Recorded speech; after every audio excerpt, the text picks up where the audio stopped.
Nii, tere! Mina olen Kristi Rahm ja meie tänases 16. logotunnis õpime me värvusi lisama. Nii sule, täite kui ekraanivärvi.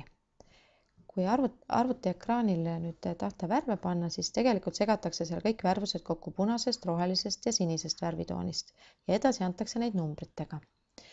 Nii, meie siis nüüd täna proovime kasutada siis kahte viisi. Üks on siis see natuke keerulisem, kus me ise numbritega märgime sobivaid värve ja teine siis selline natuke lihtsam variant, mida me veidi hiljem vaatame. Kõigepealt siis, kui ma tahan siis joonistada mingit kindlat värvi joont, siis on mul selline käsk nagu pen color ja seda märgitakse siis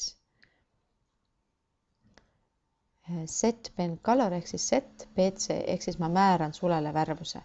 Siis täitevärvust ehk siis mingi kujundit seest ära värvides on mul vaja kasutada sellist käsklust nagu set fluid color ja set FC. Ja saan ka siis terve ekraani värviliseks teha. See on siis set screen color ja sellega siis saangi kogu selle ekraani täita siis ühe kindla värviga. Nii, ja nüüd siis proovime meie ka siis hakata siin kasutama neid teadmisi. Nii, kõigepealt värvime ekraani ära. Nii, ja selleks on siis vaja meil kasutada seda ekraani värvust ZSC. Nii, ZSC. Nii, ja määrame selleks ekraani värviks praegu kollase ja see on siis 255 ja 0 ehk siis kõik värvid tuleb nüüd kirjutada siia nurksulgude sisse ja 3 arvust koosneb siis üks värv. Nii. Ja näete, ongi kena kollane taust. Nii, nüüd ma tahan joonestada siia ühe kena kuusnurga. Kuusnurk on meil juba protseduuride tunnist tuttav, kuidas seda teha ja see on meil siin ka olemas. Aga kõigepealt pean ma siis määrama siis, mis värvi ta mul tuleb. Ja selleks ma võtan siis set fluid color ehk siis mitte fluid color, vaid siis sulevärvuse, mis on siis set pen color ja see on siis set PC. Set PC.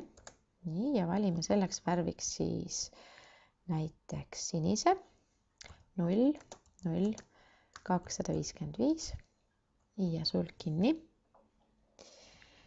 Ja nüüd ma panen siia kuusnurk, mis mul on juba seal olemas. Nii, ja näete, tekkiski kena kuusnurk siia. Nüüd ma tahaks värvida siis selle kuusnurga seest ära ka. Selleks on vaja kõigepealt siis liigutada see kilpkonn siia sisse, et seda täita. Nii, kasutan juba tuttavat käsku pen up ehk siis tõstan sule üles.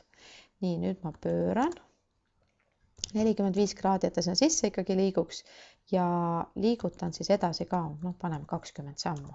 Nii näete, nüüd on siis see kilpkonn jõudnud siia kujundi sisse ja nüüd on mul siis vaja määrata talle ka värv ja täitevärvus oli siis ZFC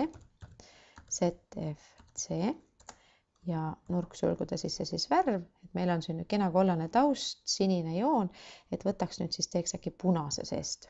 255, 0, 0. Nii.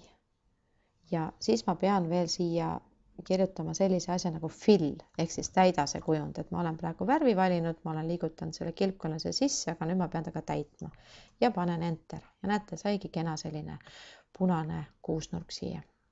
See oli nüüd see keerulisem tee, ehk siis ise käskusid siia kirjutada, aga rippmenüüs on ka lihtsam variant olemas. Seal on olemas selline menüü nagu set ja set menüü alt saab siis määrata nii pliiatsi laiust kui ka siis pliiatsi või selle sulevärvust ja ka siis täitevärvust ja ka taustavärvi. Nii, ma praegu võtan siit kohe siis selle ekraanivärvuse või selle taustavärvuse screen color ja näete, siit on siis täitsa võimalik kohe ise valida neid värve, mis siin juba olemas on.